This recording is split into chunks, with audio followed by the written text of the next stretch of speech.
നമ്മുടെ പ്രശ്നങ്ങൾ പരിഹരിക്കാനുള്ള ഒരു മാർഗമാണ് മറ്റുള്ളവരുടെ പ്രശ്നങ്ങൾ പരിഹരിക്കാനായി അവരെ സഹായിക്കുക എന്നുള്ളത്. മറ്റുള്ളവരുടെ പ്രശ്നങ്ങൾ പരിഹരിക്കാനായി സഹായിക്കുമ്പോൾ ഒരുപക്ഷെ നമുക്കുള്ള അതേ പ്രശ്നമുള്ള ആൾക്കാരായിരിക്കാം. അവരെ നാം സഹായിക്കാൻ ശ്രമിക്കുമ്പോൾ ഏതോ രീതിയിൽ നമ്മുടെ പ്രശ്നങ്ങൾക്ക് നാം ഉത്തരം കണ്ടെത്തുന്ന അനുഭവം ഉണ്ടാകും. നമ്മുടെ പ്രശ്നങ്ങളെ അതിവേഗം നന്നായി കൈകാര്യം ചെയ്യാനുള്ള ഒരു എളുപ്പമാർഗമാണ് നമ്മുടെ അതേ പ്രശ്നമുള്ള ആളുകൾ അല്ലെങ്കിൽ മറ്റേതെങ്കിലും പ്രശ്നമുള്ള ആളുകൾ അവരെ നമ്മെക്കൊണ്ട് പറ്റാവുന്നതുപോലെ സഹായിക്കാനായി ശ്രമിക്കുക എന്നുള്ളത്. രണ്ട് തരം മനുഷ്യരുണ്ട്. ചിലർ സ്വാർത്ഥരാണ്, അവർക്ക് അവരുടെ കാര്യത്തെക്കുറിച്ച് മാത്രമേ ചിന്തയുള്ളൂ.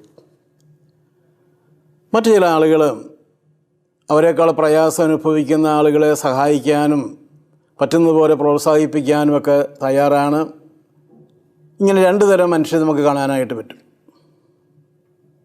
ഒരിക്കൽ ഒരു വ്യക്തി ഒരു ഗുരുവിൻ്റെ അടുത്ത് ചെന്നു. അയാൾക്ക് ധാരാളം പരാതികളുണ്ട്. ഇല്ലായ്മകളെക്കുറിച്ചാണ് അയാൾ പറയുക. എനിക്ക് അതില്ല, ഇതില്ല, എനിക്ക് അത്രയും നല്ല ജോലിയല്ല, ഇതൊക്കെ എനിക്ക് എങ്ങനെ കിട്ടും, എന്തുകൊണ്ടാണ് എനിക്കിതില്ലാത്തത് തുടങ്ങിയ ചോദ്യങ്ങളാണ് ആ വ്യക്തി ഗുരുവിനോട് ചോദിച്ചത്. ഗുരു ആ വ്യക്തിയുടെ കയ്യിൽ ഒരു മിററ്, മുഖക്കണ്ണാടി കൊടുത്തു. എന്നിട്ട് ചോദിച്ചു, താങ്കൾ എന്താ കാണുന്നതെന്ന് ചോദിച്ചു. അയാൾ പറഞ്ഞു, ഞാൻ എൻ്റെ മുഖമാണ് കാണുക. ആ കണ്ണാടി അയാളുടെ കയ്യിൽ നിന്ന് വാങ്ങിച്ചതിന് ശേഷം ഗുരു അയാളെ ഒരു ചില്ല് കൊണ്ട് മറച്ച ജനലിൻ്റെ അടുത്ത് കൊണ്ടുവന്നു.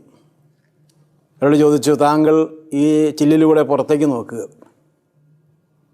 അയാൾ നോക്കി. ഗുരു ചോദിച്ചു, താങ്കൾ എന്താണ് കാണുക? പറഞ്ഞു, ഇപ്പോൾ ഞാൻ ധാരാളം മനുഷ്യർ നടന്നു പോകുന്നത് കാണുന്നുണ്ട്. ചിലർ എന്നേക്കാൾ സമ്പന്നരാണ്, ചിലർ എന്നേക്കാൾ ദരിദ്രരാണ്, ചിലർ മുടന്തിയാണ് നടക്കുന്നത്, ചിലർ വലിയൊരു ഭാരം വഹിച്ച് പോകുന്നുണ്ട്, ചിലർ ചിരിച്ച് കളിച്ച് പോകുന്നു. ഇങ്ങനെ ധാരാളം പേരെ ഞാൻ കാണുന്നുണ്ടെന്ന് പറഞ്ഞു. ഗുരു പറഞ്ഞു, കണ്ണാടിയും ജനൽ ചില്ലും തമ്മിൽ വ്യത്യാസമുണ്ട്. കണ്ണാടിയുടെ ചില്ലിൽ മെർക്കുറി പൂശിയിട്ടുണ്ട്, രസം പൂശിയിട്ടുണ്ട്.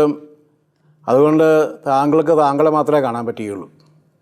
സ്വാർത്ഥതയുടെ രസം പൂശിയാണ് താങ്കളുടെ മനസ്സിനെ താങ്കൾ സൂക്ഷിക്കുന്നതെങ്കിലും താങ്കൾക്ക് താങ്കളെ മാത്രമേ കാണാൻ പറ്റുകയുള്ളൂ. വിശാലമായ ലോകത്തെ കാണാനായിട്ട് പറ്റുകയില്ല.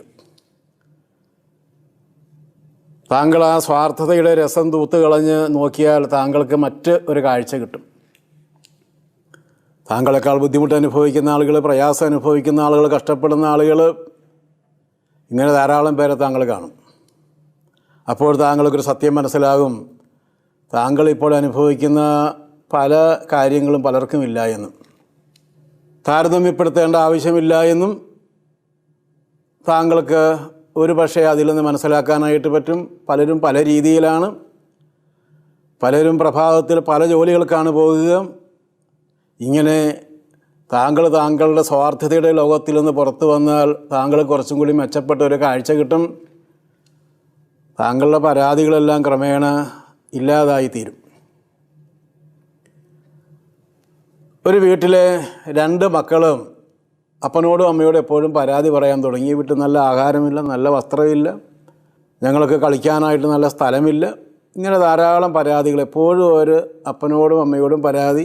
അത്ര കൊച്ചുകുട്ടികളല്ല, അവർ 8-9 വയസ്സൊക്കെ ആയവരാണ്. മാതാപിതാക്കന്മാർ ചിന്തിക്കാനായിട്ട് തുടങ്ങി, എങ്ങനെ ഇവരെ ഈ പരാതിയിൽ നിന്നൊക്കെ രക്ഷപ്പെടുത്താനായിട്ട് പറ്റും.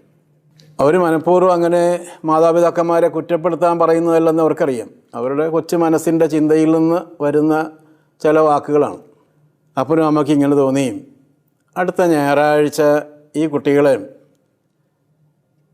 വളരെ പാവപ്പെട്ട കുട്ടികൾ താമസിക്കുന്ന ഏതെങ്കിലും ഒരു സ്ഥാപനത്തിൽ കൊണ്ടുപോയി അവിടെയുള്ള സാഹചര്യങ്ങൾ പരിചയപ്പെടുത്തുക, അവർക്ക് ആഹാരം കൊടുക്കുക, ആ കുട്ടികളുടെ കൂടെ കളിക്കുക. അങ്ങനെ അവർ മദർ തെരേസ നടത്തുന്ന പല ബുദ്ധിമുട്ടുകളിലൂടെ കടന്നു പോകുന്ന വൈകല്യങ്ങളുള്ള കുട്ടികൾ താമസിക്കുന്ന ഒരു സ്ഥാപനത്തിലേക്ക് അവർ 2 മക്കളെയും കൊണ്ടുപോയി.